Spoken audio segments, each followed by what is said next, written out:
Welcome to another episode of UVA Throws podcast. Today with us we have Hall of Famer John Godina, 5 times NCAA champion, 4 times world champion, 2 times Olympic medalist, and one of the only few that has ever competed at the Olympic Games, both in discus and shot put for USA, and he did it twice.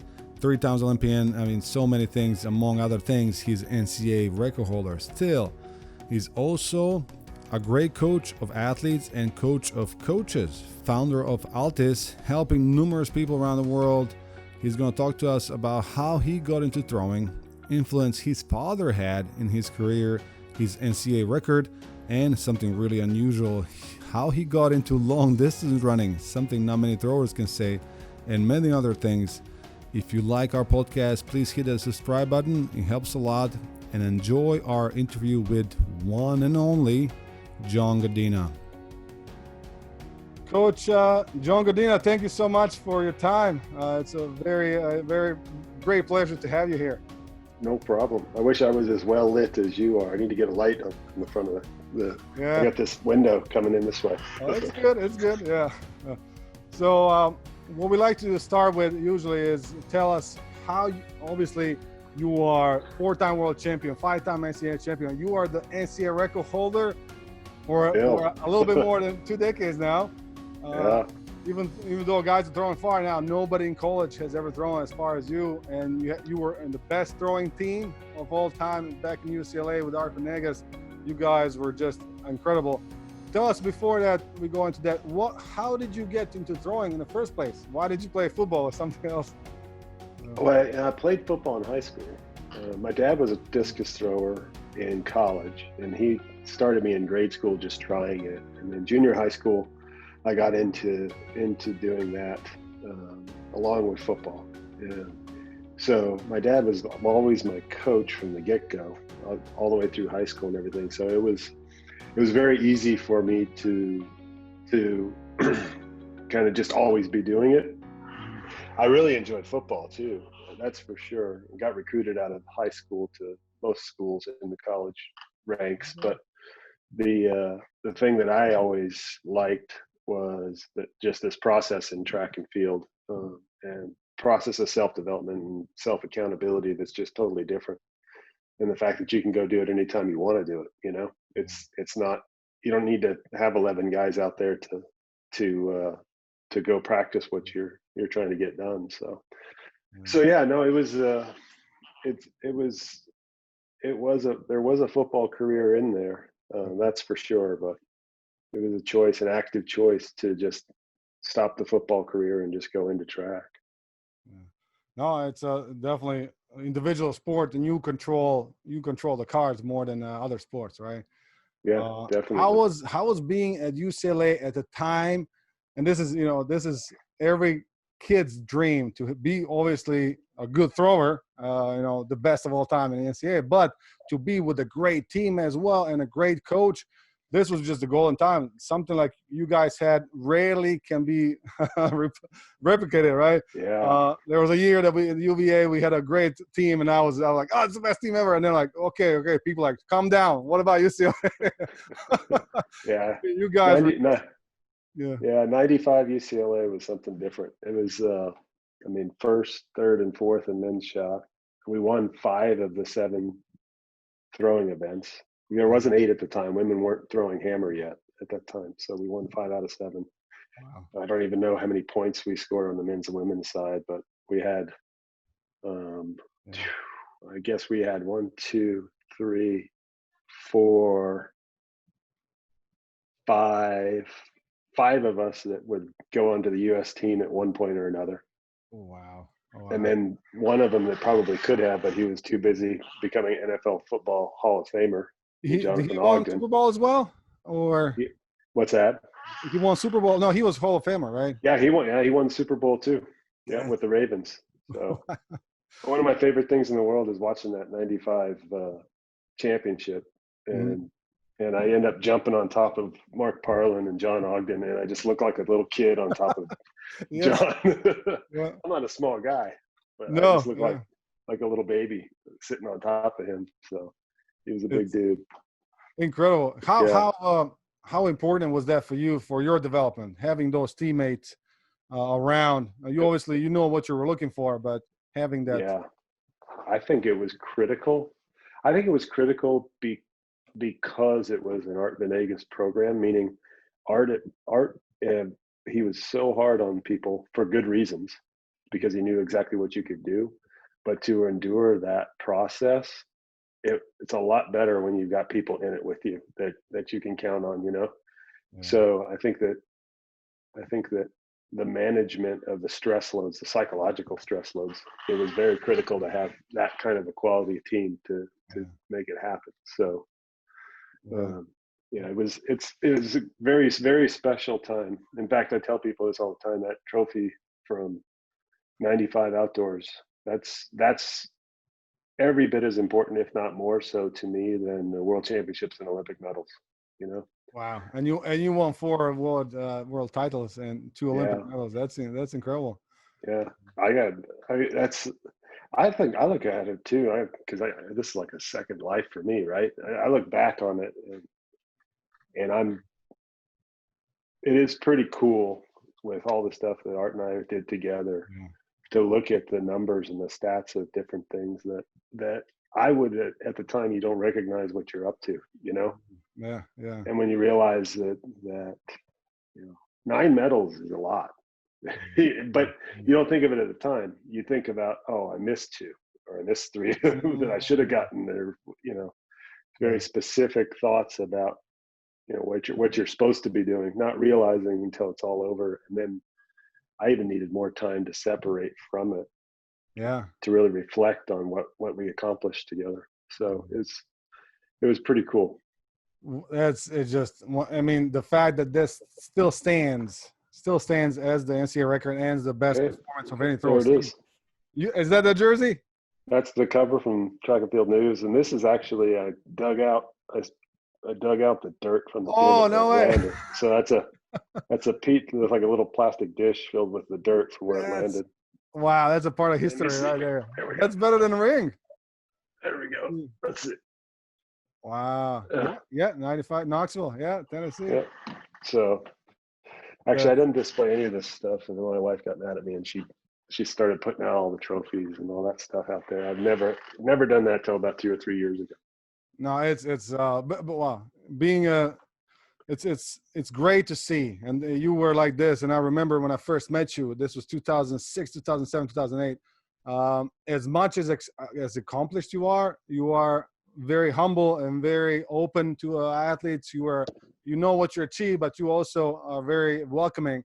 And that's maybe I'm sure that's why you didn't want to just flash out there. Your results speak for themselves. I mean, Oh and yeah. that's great to see always when you see a champion who's very friendly and willing to share the knowledge as well. For And that's athletes. something I learned from my dad, right? I mean, he's coached for 50 years now, Wow. and very successful. I think he's had 35 or 40 state champions in throwing, and he helped to develop USA Track and Field's coaches education programs, and he's done it all literally, other than what the high schools might pay him to coach a season. He's never asked for anything. So it was always important to kind of just give it back. So that's kind of the nature of what he brought to the table for me, and I'm thankful that I got the chance to be coached by him. Yeah. No, it's and you can see this. We always talk about how for athletes in college and the coaches, how important are those coaches from the beginning who instill that value in us, right, or in their athletes. Like, hey, this is what I want to teach you. This is what I taught. I learned from so many others, and it's something special when you have that coach who, like you said, Venegas, he will push you because he knew what you can do, right? And when you see somebody to believe in you, really, not just because he wants points from you, that's goes way further than anything, right? The really cool part, when you have him believing in you, then you really believe it yourself, because he's seen it all. I mean, Yeah. the guy's seen it all. He's done it all. I mean, he's got 4 of us over 22 meters, 4 or 5. I don't know how many guys he's coached over 22 meters and how many Olympians and medals he's coached. But Oh, yeah. I mean, I don't think I do not know of anybody, particularly in shot put, who's a more successful throws coach than he's been over the course of his lifetime. And how many coaches he coached, right? I know. Yeah. That's the crazy part, is how many really good coaches came from him. You know, it's amazing. So there's something to it. There's something to his systems and his psychology that really carry through, and they're proven out over generations at this point. Yeah. And now, is that the reason? Now we talked about how in the previous podcast how difficult sometimes is for athletes who were as successful as you are, let's say, to get into their second phase. Now, seeing that what you have done from perspective of an athlete, and you were still pushing forward, and then you developed this, and you own this company, started coaching coaches, right? Is this the reason you made started that company? That is, now when the Corona hit, it's perfect timing. You know what? I originally started the company for throwers. It was originally the World Throw Center, and I would coach elite throwers and make sure they had a place to train, and then also do I developed my own coaches education system for throws, and we did lots of clinics and camps, and we even had satellite facilities with trusted partners who would deliver our systems too up in Northern California, and so for us, when I started, and when I say us, it was just me for quite some time, just being a workhorse on that side of stuff. But it really was about giving elite athletes a home and introducing young athletes and coaches to, you know, what they could be doing, develop the sport from the bottom up, and then take care of the people at the top as much as possible. And we transitioned into doing that in all different event groups. And it just so happens that the coaches education I used to deliver in person was delivered much more efficiently and scalable through online education, which is, I'm so happy that we took it that direction. And it's pretty cool to see how many thousands and thousands of coaches around the world have taken all of our online education. I was actually just on a call, and it's almost a 50-50 split on US versus international coaches as far as where the purchases are, which is great. It means that that's the scalability and the reach we were trying to get, you know, because you can only do so much in person. So I'm glad we took it that direction. In fact, by the way, for the audience there, we did just launch a month or two ago. We launched our throws course through Altis, altis.world. And Don Babbitt is the person that did the throws program for us, and it's stellar. I mean, it's not just for coaches; it's for athletes who really care to dive in and learn as much as possible about the throws. It's not very expensive. I believe it's $130 or something for a lot of information. Definitely, guys, check it out. I checked it out a couple months ago when I first ran into it, and it's definitely worth it, and it's definitely something you don't see at all. There's nothing like it, and the fact that you are willing to share your knowledge, to pay forward, like you said, with a minimal ability to reach your information. Now, you used to I remember people flew all over the world, right, to get something like that. And then I remember people coming to your camp in Arizona from all over. Jordan Young, one of our athletes from Canada, right? You had athletes from China, India, but now Singapore, online. Wow. Korea. It's cool when you can do it in person too. Of course, that's preferable, but not everybody can afford to get there in person, and you can't replicate yourself. You know, I can't coach 3,000 people in a year, but you know, 3,000 people can take our courses, which is great. So, do you think this is my thought, that sport is getting so much better now all across the scale because of that, because of ease of getting into information? So if you knew what you knew now, if you knew what you know now, 95, how far would you think? Honestly, I think the biggest thing is on the technical side of stuff, just having YouTube give people access to see what it's supposed to look like. When we were growing up, I'm way older than you. I guess I'm not way older, 48, but 10 years. When we were growing up, when we were growing up, I mean, there wasn't even really videotape. Videotape was just starting. Yeah. I remember the first time in high school, we got this big old over the shoulder VHS recorder so I could see myself throwing.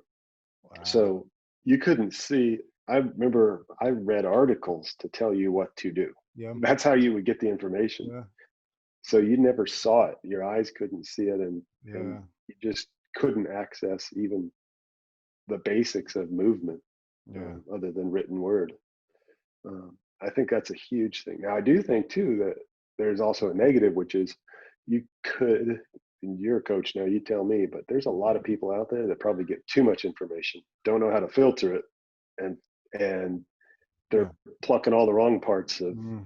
a variety of different uh, Yeah. kind of directions. So Yeah. so knowing how to filter that, and that's where coaches will never be replaced because information's information, but what do you use and how do you filter it? And the coach becomes the filter. And I do think that right now, these days, coaches are for the athletes who are very interested and want to get information.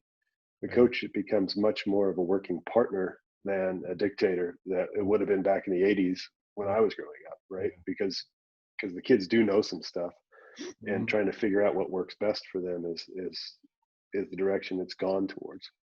No, and that's exactly. And I think coaches have issues also. Coaches who are not well coached, I would say, right? They have issue with that because now these kids are getting so much information, and if you're not familiar with all the information they're getting, you are not really able to get them the right one, right? To pick one good. Uh, Yeah, what I usually do, I say, okay, the person you're looking at, did he throw over 22? Right. Okay. Let's find something far, and then we can kind of experiment with positions, right? But if it's not scalable like that, then it's so hard because they get so much. And I think with the short, not short attention span, but everything comes so easy these days, and yeah, the kids are just okay. This is good, get over the left, but this thing also, but my head, but my like. Let's focus on one or two things. yeah, yeah. And What the was other your? thing, Yeah, go the ahead. other thing I tell kids too when I do clinics or presentations is that they also have to understand they're going to see a lot of stuff online, and they're going to say, "Oh, Joe Kovacs does this," or John Godina does that, or so that's what I need to do, not realizing that they are not physically capable of doing some of these things. Yeah. So you could be going down a rabbit hole that costs you half a season of trying to do something that you aren't capable of doing. Yeah. Maybe because of straight ability, maybe because Mhm. of strength levels and maturity. Yeah. Just maybe you'll do it later, but you're not ready for it. And Yeah. that's what a good coach will recognize too, is that, okay, maybe your senior year we can work on that, but we got to get you to these other things Yeah. first to get that done. Yeah. No, that's it's so true. The skill levels in somebody like Tom Walsh or somebody like Joe Kovac, they have different strengths, right? Like if you can bench press a car, you can Yeah. throw. Right? Oh, Christian Campbell taught me that. oh, oh my God. It's yeah, that's the biggest bench press I ever seen, and that the biggest squat I ever seen is Joe Kovac. Have you seen that the other day? That I couldn't believe that. I couldn't believe that. I honestly, I sent it to like 25 people. I said, "This is ridiculous," Yeah, because I couldn't even imagine that. I mean, I yeah. Is there you know this? Is there such a thing as too strong? no. Only when your body explodes and you get hurt. That's the only time you got too strong. Yeah, If you're not getting hurt, it's why stop? yeah, As long as you're not doing too much slow movement and mhm, getting strong there and sacrificing the speed and power side of stuff. But I always view strength training as a very I really macro cycled things mhm, where there was a phase of the year for everything, and moving as much heavy weight as possible in a mhm, slow fashion early on with a slow transition into power and Olympic movements. mhm. That gives you kind of that base to, I mean, if I can get to a 700-pound squat and a 700-pound deadlift, now that first 6 to 12 inches of my clean 3 months later gets a lot easier, Yeah, right? yeah, yeah. So That's it's, but you just got to know how to move between these phases and tie them all together. It's like you're trying to tell a story Yeah. over a 12-month span, and you got to develop your plot along the way until you get Mm. to that climax, you know. That So was one of my questions that audience had. How do you peak for the big meets? Because you obviously did a great job. Is that what you have yeah, done? yeah, I think. Oh, excuse me, my ribs hurt. I crashed on a mountain bike the other day, so I shouldn't have moved like that. But Is that a new thing you're doing now? You did a marathon. I want to talk no, about marathon at the end, but yeah, no, it's not a new thing. It was a thing I did for about 30 minutes one afternoon in Sedona. I just slammed onto my side, hit the deck, bruised my ribs, oh and Lord. I'm not doing it again. Okay. Okay. I just don't want to get hurt because I'm having too much fun with the running. Yeah. Don't can't believe I said that. But the peak side of stuff, No thrower ever said that. I know. You know what? I know. Yeah. We'll get into that. But Yeah. We'll the definitely want to talk about the peaking it. side Yeah. of stuff, it was very interesting because all of this approach to peaking, um, it was literally taught to me by my dad in high school. And this approach to how do you physically prepare for it, Yeah. and then how do you psychologically prepare for that moment at the end, you know. Mm. And I think that there's also a certain mental makeup. Certain kind of people are nervous under pressure, and some people aren't so much. And you know, it's kind of, I compare it to like an Alex Honnold, the free solo guy, where Mm. he actually is totally calm under those stressful situations, but he's trained his body to just do that, right? Just Mhm. to take it down a notch, or he dies. Yeah. Yeah. Um, Yeah. I always felt very calm the last couple of weeks leading into these big meets. Uh, Okay. the so what I tried to do was keep everything as simple as possible at every moment throughout the year, and particularly at the end. And where a lot of the people that I saw that I competed against started adding in more work on certain technical things, or even Mhm. maintained lifting schedules that were kind of straight line linear on volume Mm. to kind of stay consistent through the end of the year, I would be dropping off of everything Okay. to the point that the last 10 days before a major championship, I literally would not lift. I wouldn't do any lifting. Yeah. I Oh would wow. I would do sprinting. Um, I might do some super light, fast stuff, like really very low volume, but Mm. it'd be sprinting, be jumping, it'd be throwing. I tell people this all the time. That anytime I got to a major championship physically, I was probably in the kind of the worst shape physically, Mm. because In terms of lifting weight. I wasn't lifting weights. I mean, I could actually, you know, if you don't time it right, it's dangerous. But I could actually kind of start feeling a little bit of shrinking in the body size at Yeah. that time too. And I would also remove myself from creatine about 5 days out to 7 days out. Mm. There goes another 4 or 5 pounds. And so everything, You're lighter. but what that gives you is you're lighter, but it also gives you, you remove the lifting, and now you've also increased your flexibility because you've Yeah. gotten rid of the retention on creatine and your load. So now everything's more relaxed. And Mm. when the body's relaxed, the mind's relaxed, and you're able to move forward without having any question about where your body's supposed to be. I'd never doubted that my body was physical, other than some years where I had some major injuries during the year. Mm. If I had a normal training year, I was always physically ready. Wow. And it wasn't like, if I missed, it was only by a percentage point or two. It wasn't like, oh boy, did I screw this up, you know. Wow. So it makes it really easy to relax and do what you're supposed to do. That's for sure. And then leading into those last couple of weeks, I found myself, and I didn't even notice it until I got older that I would be doing this. But on the everyday lifestyle and the psychological side of stuff, I started paring down that as well, not even noticing it, where Mm. the TV was on less.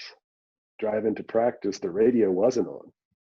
Uh-huh. Um, all of these things that were just static, they slowly got they slowly disappeared out of the kind of the picture, where it was very, very pigeonholed and focused into what needed to get done. So, That and wasn't something that was something that you did unconsciously. I did unconsciously when I was younger. Mm. The one time I really noticed it was when I was driving from my apartment in Santa Monica over to UCLA, and started the drive, and I was on Santa Monica Boulevard, and I just clicked the radio off, going. But I normally would have it Yeah. on like everybody else, and I go, and I didn't think to do it. I just did it, and then I realized, hey, this is kind of what I do, Mm. and it just helped me to lock it in. And now the good part is from that little moment, I learned that, and it made it a lot easier at that point too, to know, okay, I don't have to accidentally do that. I can consciously remove distraction, and then I'm even further maximizing my chance of success. Wow. So, and it truthfully, it came down to even as strongly as trying to get rid of human interaction that wasn't productive for me. You know, Mm. relationships that weren't positive for me as an athlete, they just somehow disappeared the last couple of months before major championships. Laser focus you had, huh? Yeah, had to. That's what you hear from a lot of champions like yourself. You know, Tom Brady's is famous for that, like laser focus, right? Just Yeah. eyes on the prize, right? The reason I ask you this about consciously doing, I remember Reese Hoffa before competitions, especially major competitions, he would only thing he would watch was Teletubbies. So he he said it will be because he doesn't have to think, right? It's It's so mindless. simple. It's Yep. so simple. He's watching something. He's distracting himself, and obviously it worked amazing for him too. Yeah. Yeah. Um, so that's And for me, I like to stay in my own head. I didn't want any distractions. So that's just a subtle difference, but I think it's the same idea, right? Is yeah, he's substituting that for all of the other distractions, the whereas noise. I prefer not to just try and get away from all of the distractions. Uh, I don't need a distraction from distractions. I'd prefer just to get quiet. yeah, that's. So, Would you suggest that to your athletes, or you have obviously coach a lot of great athletes as well, finalists. Vikas is one of my that I have competed with. Do you recommend that to everybody, or no, and then when I coached, I spent that time coaching. It was always with people that were already pretty well established and kind of knew what they needed to do. So to change that is that's a pretty big risk, right? yeah, You know, so that was something I didn't really approach with them on that side of stuff. and that's That's why it's hard to be a coach. You know, I couldn't imagine coaching at the Olympic Training Center where you get all of these different techniques and mm, personalities and all this stuff, but everybody's old enough where that's how they are, and yeah, change is tough yeah. to do at that age. No, you can see that in yes, approach with great throwers, with champions like yourself. I know some guys that would warm up for an hour and a half. Some guys don't warm up at all. You have somebody like Kovac who throws 50 throws. He changed his approach now a little bit, and Yeah, he would go. Is that something that Art was pushing? That warm up, I never seen that. I haven't seen that much. Yeah, yeah. I think I had a lot of warm up. Actually, the guys used to make fun of me because I took way more warm up throws than most people. yeah. But I wasn't looking to. What I was looking for was, So it's your fault. yeah, exactly. What I was looking for was to just find that comfortable groove, right? Mm, And Art was looking to see a big throw in warm-ups. He wanted to see something far. mm, I wanted to find that groove for 6 to 10 throws, and then give him one little gift at the end of a big one so that yeah. he's happy and comfortable with where we're going with the competition. Mm, But I needed to feel that movement because I was never a violent thrower who could just turn it on. I mm, was smaller than most of the throwers. I was weaker than most of the throwers, and I depended upon speed and efficiency and smoothness of movement to get the job done. yeah. Uh, so I needed to feel it a Mm, little bit more than the other guys needed to feel it.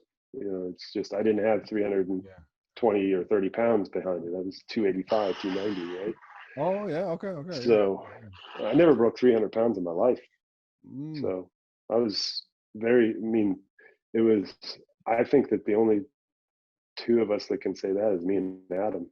I think everybody else that I ever competed against was Yeah. 3+ and way over three, Yeah. really. Yeah. Way over. Yeah. Yeah. We had Uh, some 350s out there right now throwing.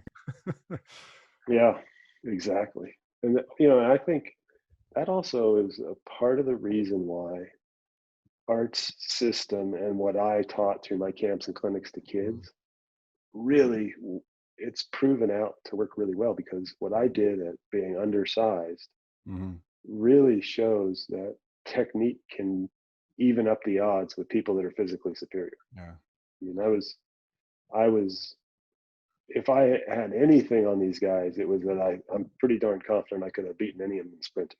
Yeah. But other than that, they had all of these other physical Mm. attributes that I just didn't have.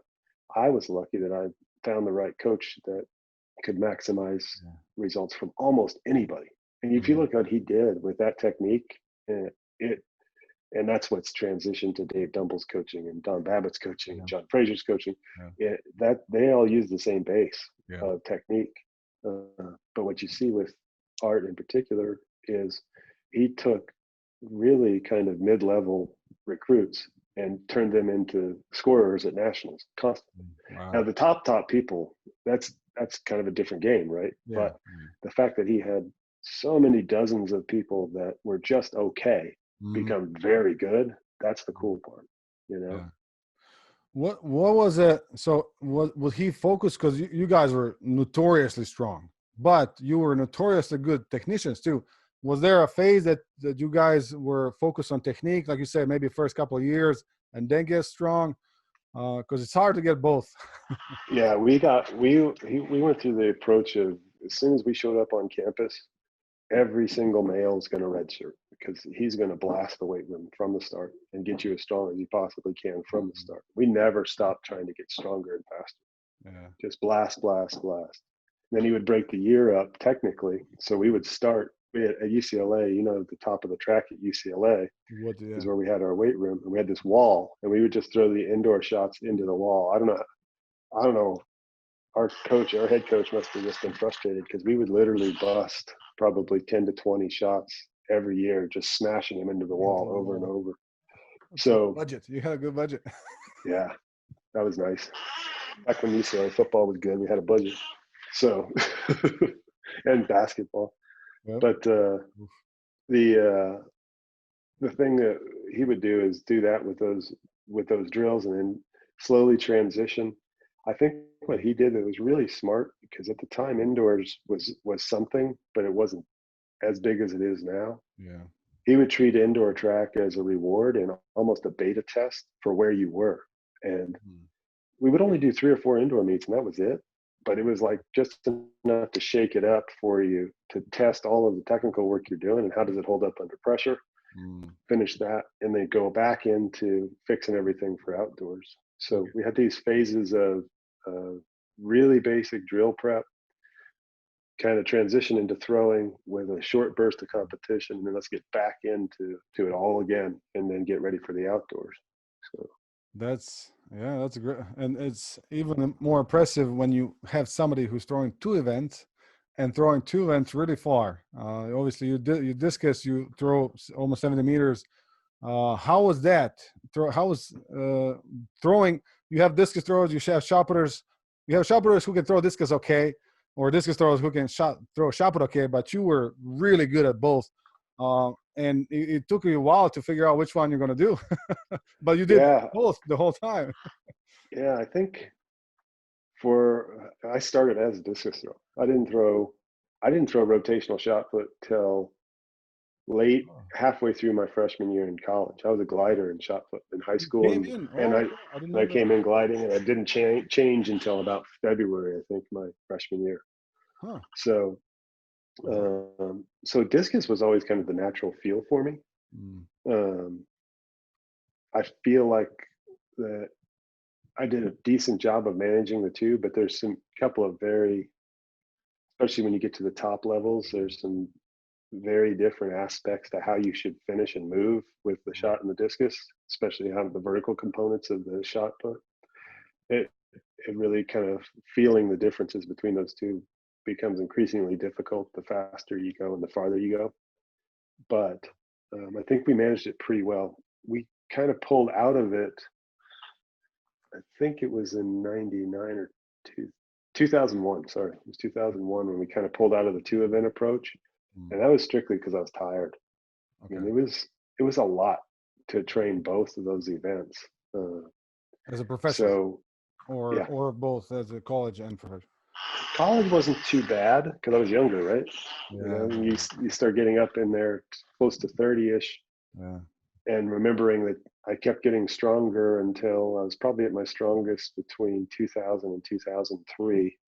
So I was still loading the weights, plus doing both events, plus getting older. Yeah. So something had to give. Yeah. The money was threw really, the PR and shot in 2005, right? 2005. And that was after a transition out of LA into Arizona. I just needed a new life change, right? I was a Wyoming kid that had lived in LA for 14 years. So I was lucky Dave Dumble coached ASU. So, and he used to be my roommate. So I just popped out and changed it over. But yeah, I mean, the 2-event thing was great fun. And I do sometimes wonder if I had just done discus and not shot, but it was really hard to choose to be a discus thrower at that time versus a shot putter because a shot was the thing, man, and it still is somewhat the thing. Oh, I see it. Yeah. But when it was me and Christian and Reese and Adam putting on shows and doing what we were doing, I mean, that was something special that I don't know if younger athletes know what that was. I mean, that was kind of the thing. We were the thing. I think the IAAF at the time did a survey as to what events people wanted to watch the most, and it was the men's 100 and then the men's shot put. Yeah. Which is, I mean, can't walk away from that to go do discus. So no, you guys. I mean, somebody like Nelson too, right? He can put up a show, and you guys were all out there. You never know who's going to win. And it's still crazy in U.S., but at your time when you guys were throwing, you never know who's going to make Olympics. You have 5-6 guys who can win medals at the Olympics, but then you have to make a team first. So how difficult was that? I know in Europe, shot putters always talk about, Americans are throwing far, but they have to go through trials first, and then by the time they come to Olympics or World Championships, they're going to be a little tired. How was that to peak for both? Honestly, I think the hardest part wasn't the 2 competitions. It's what do you do with the time in between? Because once you do the U.S. Championship, now if you want to keep competing, you've got 2 choices. Number one is you have to go fly halfway around the world to try and keep competing and getting ready, which for throwers sucks because you've got to lift weights. And back then, there weren't weight rooms available in Europe. It was not easy to find a place to do your job. With a good bar, right? A good bar. Yeah, exactly. So the other option was stay at home and just try and find meets. I was lucky. I lived in a big city that had a strong summer kind of track club schedule. I literally would do prep meets between the U.S. Championships or Olympic trials and the big meets at Birmingham High School. And I was literally throwing against 12-year-old girls and 80-year-old men, and you just make it work, right? You turn it into important. You go, okay, this is important. We're going to do it this way, this way. And I think I threw 71 feet at Birmingham High School. And that's good, That's good that you had that. I couldn't have done that. That's Art Venegas special. Those meets aren't a big deal without somebody like him making sure it's a big deal, So make it work. No, that's impressive. That it's so, and you see this a lot of young guys who have potential, and then after college, when they find themselves in that period of professionalism, that they have this time they have to rely on themselves, they get lost. It's hard to have your why, right? I have your why.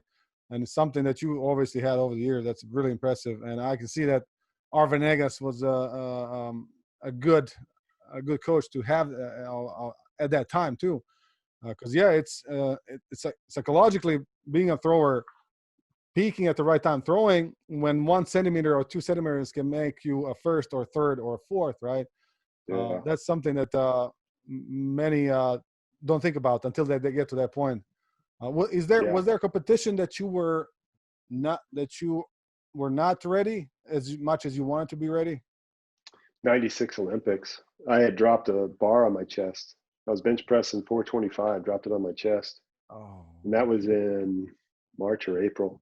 And it took me a long time to get recovered. If you look at the pictures from 96, I was literally fat as can be because I couldn't train for a couple of months in the middle of the season. So making a team was good. And even getting silver was you go good. second, right?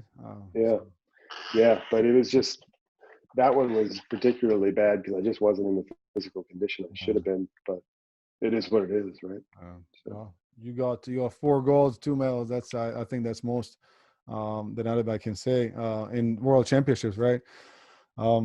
That's so in terms of discus, I just want to ask you, during that time Anthony Washington was throwing, he had this special style. What do you think about him and his technique? Works for him, just right? like Adam Nelson's works for him. yeah. And that's the thing too, is that and that is one thing that's very interesting, is when I was throwing, the variability in technique was much greater. And that goes back to, we didn't grow up watching YouTube. We didn't see how all the great people did it. Yeah. So I guarantee you, Anthony grew up very similar to me, which was you go out and you throw. And then the coach tells you what to do, and you kind of start trying to feel where it works and feel this and feel that. It's very much like golf these days. Golf swings are all very similar. You go back 50 years and watch the films, and people look a lot more variable than they do now. I think that's part of why you've kind of refined all of the technique. Now you've got a bunch of guys that are, your 8th place guy is much higher level now because all this technique's much more refined. And the important stuff is getting done. But I always thought it was cool that not everybody threw the same, and trying to figure out what they're doing was half the fun. Like, what are they? I don't even understand what they're doing. Yeah. Al Order, I don't understand what that guy was doing either. I don't know if you've seen that film. Throwing discus up behind his back, right? And then whatever, man. 4 gold medals, so can't say anything about it. That's for sure. But geez, I mean, people that are kind of technical snobs would just have a heart attack if they really took the time to watch how many guys threw super far with weird stuff going on. Yeah. No, it's incredible how and you got to see, this is what Tore Gustafsson, right? He talked about Koji Marafushi and his technique, and he said they tried to change his orbit a little bit, but it didn't work because Koji just wasn't powerful in that position, right? So his body couldn't take it, even though biomechanically it didn't make sense. It obviously worked for him. So I think that it goes back to what you said. There's so much information out there, but you have to follow it, and then you have to find what works for you, and just listen to the implement sometimes, right? Yeah, and you can't, everybody's body is different, and especially as you're getting at the very top levels of this thing, everybody's body is, if you're a slight percentage point different in torso flexibility, that changes a lot of stuff you got to do, so I was always careful not to criticize anybody's technique. I could enjoy being befuddled by it, but I would never say you can't do it that way, Yeah. And if you ever thought that you could say that to anybody, then you need to go have a sit down conversation and get Adam Nelson's dissertation on movement, because that's a different planet.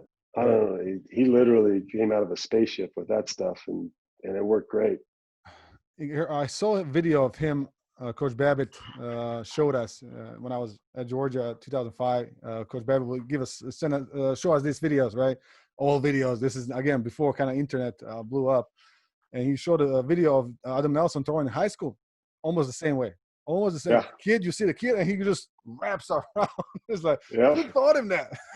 It's crazy. It's crazy. So it's fun, what was some of your favorite meets that you ever had? Except obviously NCAA. This one. NCAAs. I really enjoyed Edmonton 2001. That was a good one. Mm. And I actually really enjoyed Athens because of the discus there.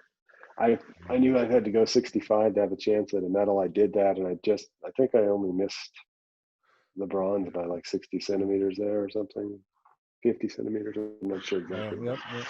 Yeah, but that was fun because leaving with a gold and almost getting a medal would have been great to get that medal.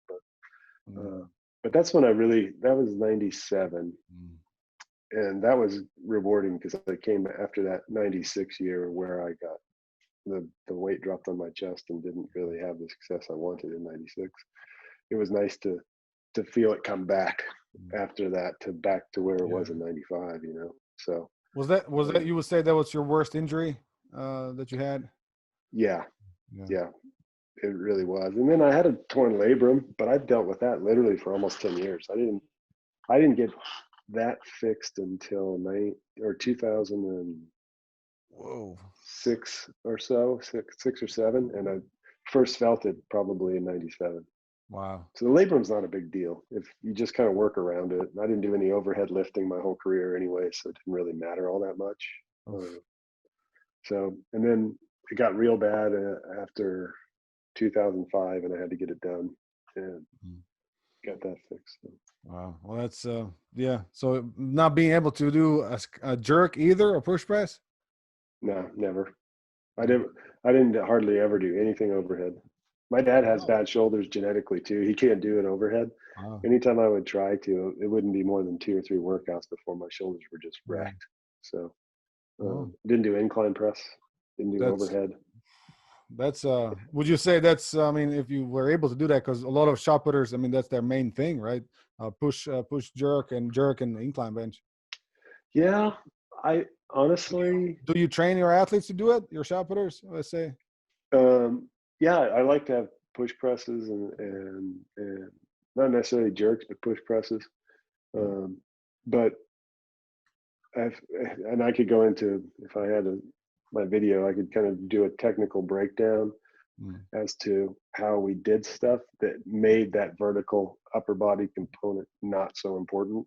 We Oh did a wow. very vertical movement out of the legs, and Mm. most people didn't do, which kind of positioned me to really keep it more focused on the bench press than anything Uh-huh. vertical. So Yeah. luckily the technical piece was in place that particular physical weakness didn't really matter.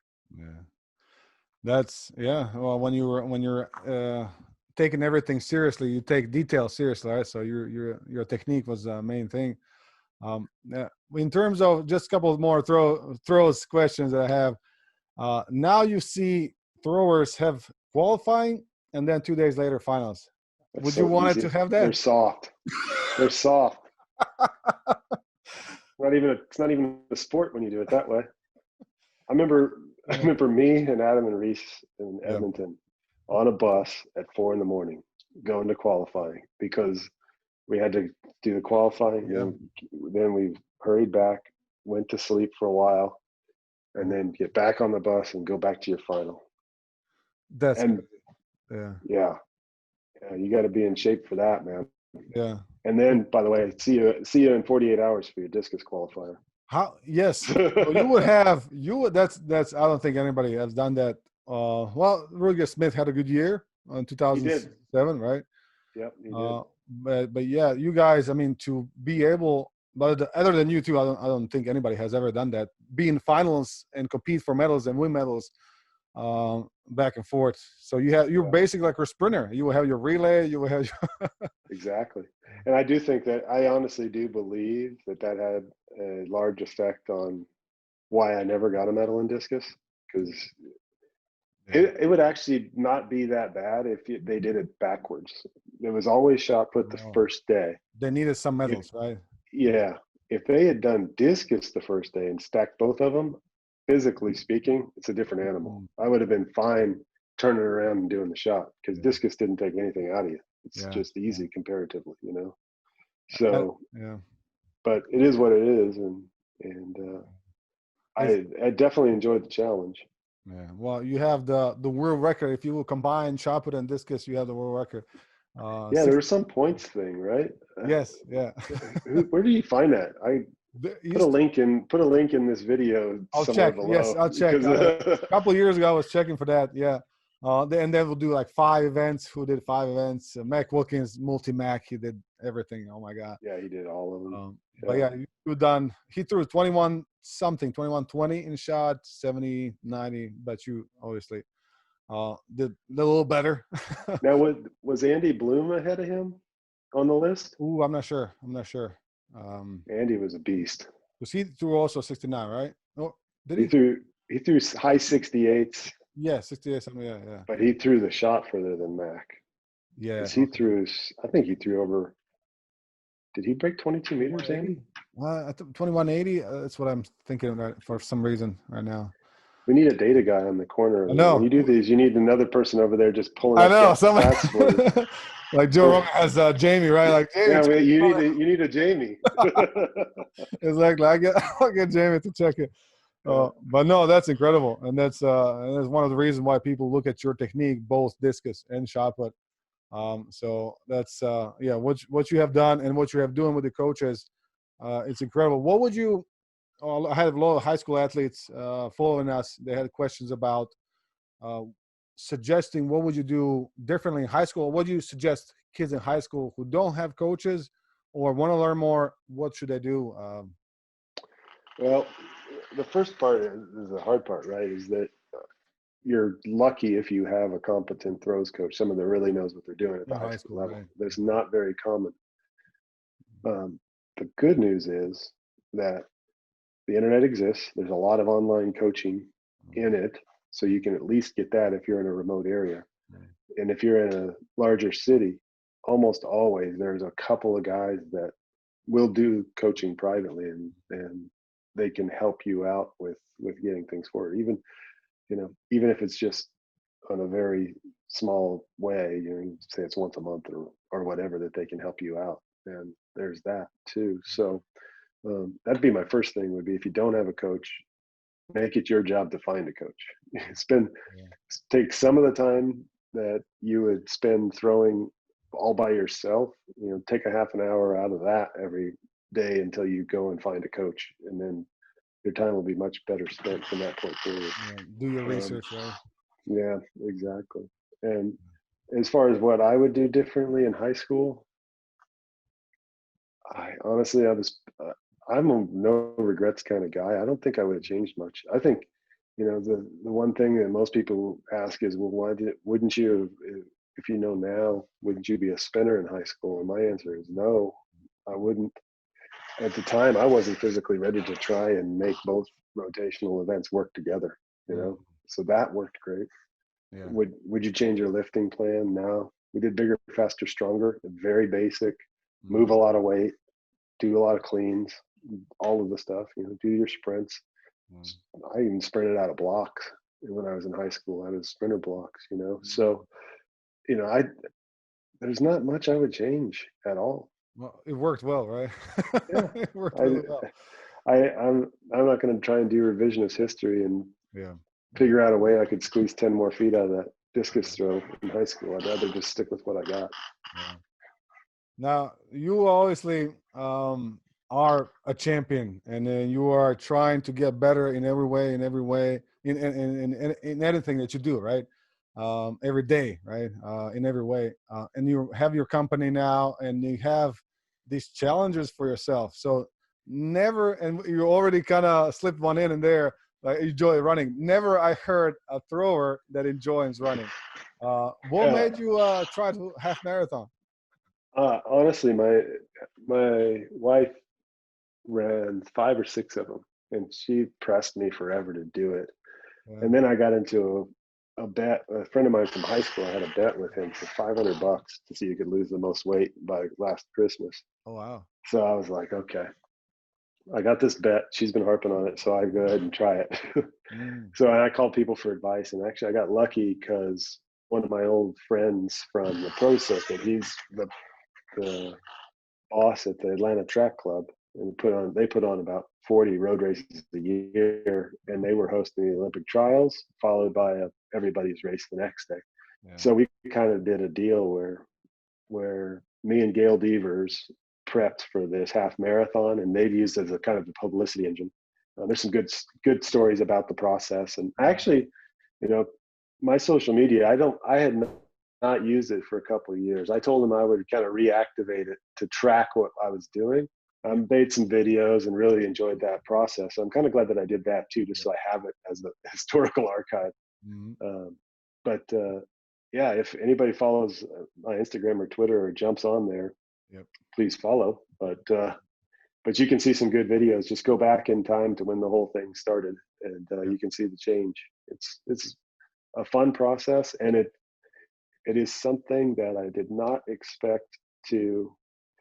Let's make this clear. There are a lot of times when you're running, I'm not enjoying it, but I am enjoying the process, which you just don't get that in real everyday life. Yeah. Sports is the only place you're going to find that, where you get to go through these processes. Mm-hmm. And I'm actually going to do another one because I need to beat my wife's PR. Okay. I ran a 2 hour. I went in 2 hours and 2 minutes. She's done. She's got her little trophy up there. 1:58:05 is what I got to beat. Ooh, So, okay. so I'm going to be doing another one, and when I do it, it's going to be faster than 1:58:05. Otherwise, I can't ever live it down. So, Yeah, this is she what told impressed me. me. Yeah, go ahead. She told me flat out I would never beat her PR when I first started trying to train for this thing, and I almost beat it in Atlanta. And 202. that course is ridiculously hilly. I think Atlanta is hilly. Yes. we Yeah. climbed 1,200 feet in that race. Ooh, okay. Okay. Yeah, it's crazy. For a So thrower, that's a lot. For anybody, hills that's a aren't lot. easy. Hills aren't easy. But the other thing too, you know what's really interesting too, and this would be interesting. I don't know how much with your 21,000 followers is how much ability you have to get feedback. But Yeah, we got a good responses always. Yeah. oh, good. Well, after this whole thing was over with, I talked to a friend of mine who's a big wig distance running agent, and his brother's Meb, who's won the Boston and New York marathons. He was the UCLA teammate of mine, actually, on that team. On the poster. And we were just talking that the process was so good for me as a person, and I got so much healthier that I really kind of want to try and see if there's a way I can encourage regular people, and in particular former throwers, Mm-hmm. to give it a try and give them a way to do it. And we're working on ideas for creating some kind of I don't know if a foundation is the right word, but something that will address that with former throwers, because I see so many former throwers that could really use a shift in lifestyle Yes. that I could have used. I wasn't totally out of whack, but this really has changed everything for me. That's what I wanted to ask you.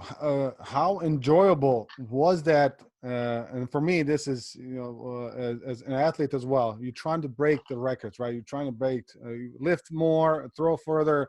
And in that challenge, right? The process is where you get the most joy from. How enjoyable was that for you, for a thrower who never, I don't know a thrower, a 22-meter thrower who had done a marathon. Let's put it that way.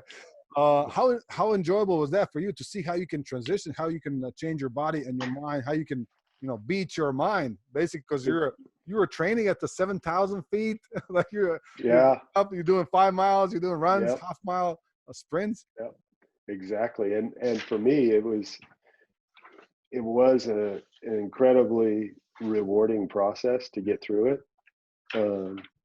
And when you're talking about the physical changes, I really enjoyed. It's nice to lose weight, but it's really enjoyable because I use this watch and I literally track all of my data. And I've got a big record of it. And I can look back at how terrible I was to start, and then gradually seeing these moments. And then it's just like throwing.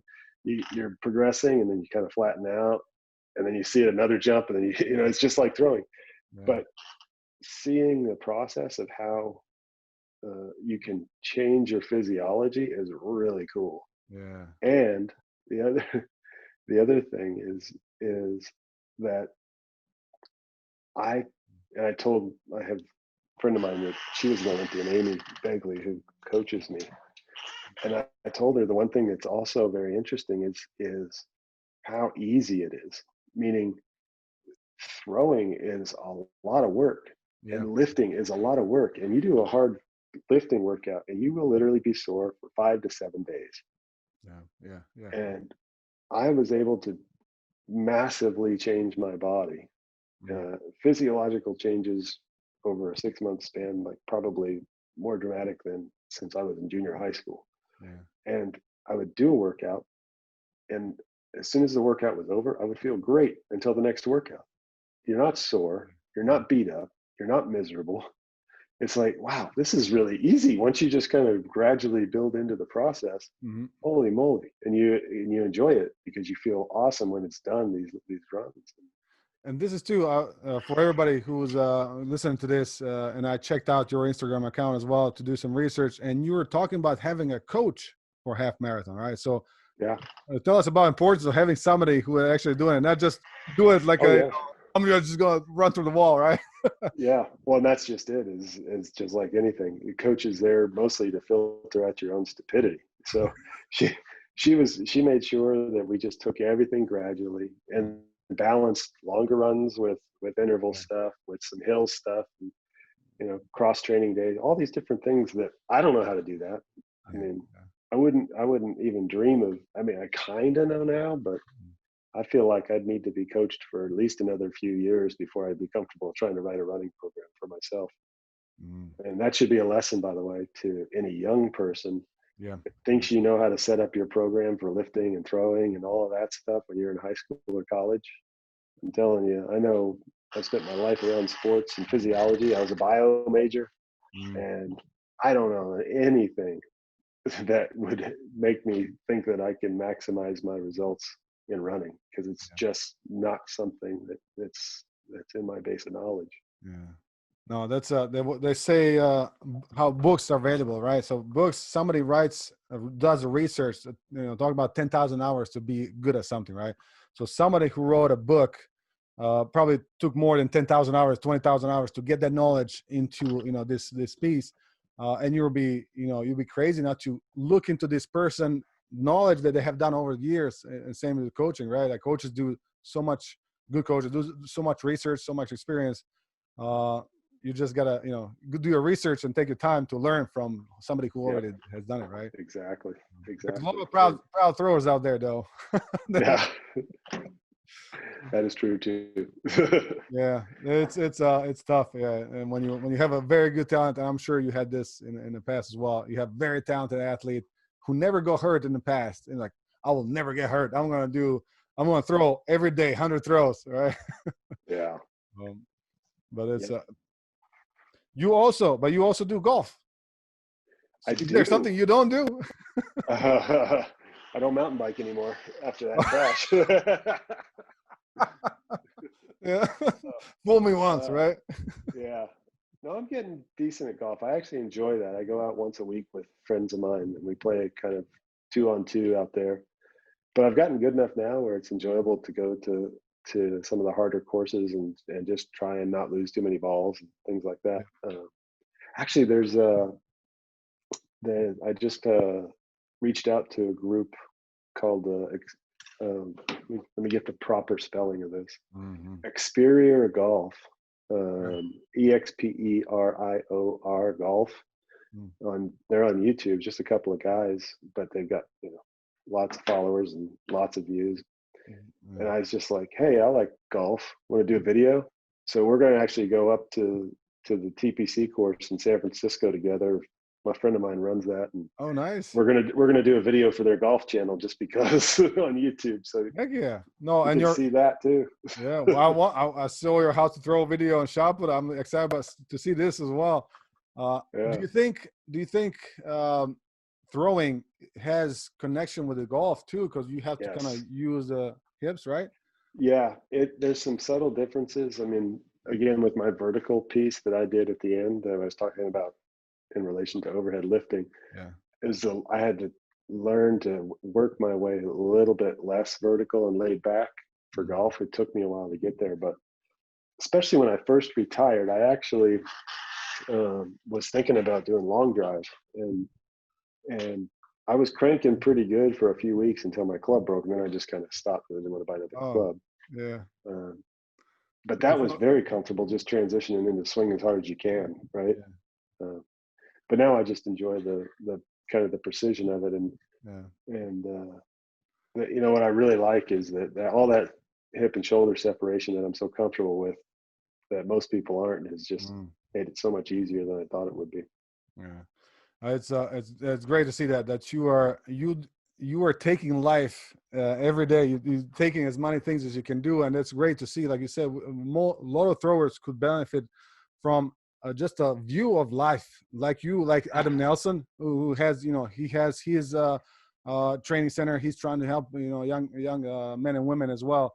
I think that's the biggest thing about sports: just learning how to get yourself better, and then when you have a great results, why not help somebody as well, right? Absolutely. And I think you hit on it too, is that, hey, I enjoy doing lots of different things, and the one thing I'm thankful for is that everything that I ever did in throwing, number one, it makes trying new things easier, because I have a process of development that I can kind of fall back on in anything that we're doing with projects and learning to be a half marathoner. My wife made so much fun of me for my processes, because I was going to do the program that my coach told me to do. And she was being coached by her too. And it just wasn't, she was doing it for fun. I was doing it to do it. Right. Yeah. But I enjoy that. And she's like, we're just different, Yeah. That's why you're an Olympian, because you like doing that. Most people don't think that way. It's such a weapon to have when you enjoy the process, right? When you get yourself like you will get yourself to the meet in a high school throw with girls, high school girls and 80-year-old people, but you know why you're doing it. I think that's where a lot of athletes kind of lose. That not everything has to be spectacular, right? The process is hard. You're getting injured. You get yourself injured before Olympics, but you still go back at it and won a silver medal. Yeah. Well, and that's the other thing too, is not only does it not have to be spectacular and super important, it almost has to not be that way most of the time. Because if it's always that important, if it's always that big, then nothing's big. Yeah. So what's the fun with that? Yeah. The world can't operate constantly at the same temperature. Yeah. Can't do it. Yeah. You got to be cold before you can know that you're hot. So to appreciate what you do at the end. That's a very good message. And then thank you very much for sharing that, because that's something that I think a lot of young athletes have to hear. You see all these winners winning, and it looks so easy, right? But you don't know what's behind the scene, how many hours that person, he or she, spent, right? How many injuries, how many by yourself, how many shot puts in a wall that you have to break, You don't see that on a TV. You see that just standing on a podium. But exactly. I think that it's important to tell the story of what it takes, because most people don't hear it, and when they do hear it, they're not really listening. And it needs to be reemphasized 1,000 times for young people to really understand what it takes. If I love that Joe Kovacs posted that squat video, because he's showing you something. He's showing you a dark basement with his wife spotting him doing something completely ridiculous that I'm hoping just that he was sore for about a month, but if you don't see that as a kid, all you see is him, winning the world championships. You don't really know. You don't really know what everybody's going through behind closed doors to get through it. And that's the best part about anything in life is how hard can you make it, and then can I do it? That's all I care about. How hard can it be, and now can I go do it? I love it. And you had the courage to do that. And before I let you go, that's why I want to ask you too. So how much do you think that hard work that you have done in high school and college, and then post collegiate, how much did it influence? Obviously, you had so much success with your companies. Did you get that? How you say the motivation from track? Like you said, it made it easier for you to do other things. I think I got the tools from track. I think the motivation is a different animal, right? It Motivation, I think, is comes out of awareness. Mhm. So when you just when you think someone isn't motivated, as soon as they become aware of what they really want, things can change. Mhm. Because I believe you can do anything within reason. You can do anything you want to do. If you're not doing it, then you probably didn't want to do it that much in the first place. You can do anything you want to do. So now look around, and if you're not getting it done, did you really want to do it, or did you just want to get the result at the end? And there's a difference between getting the result and doing it. Mhm. So Not just find wanting the the motive, prize, but wanting the process, right? yeah, and wanting to do it. Yeah, It's I love that. it's one thing.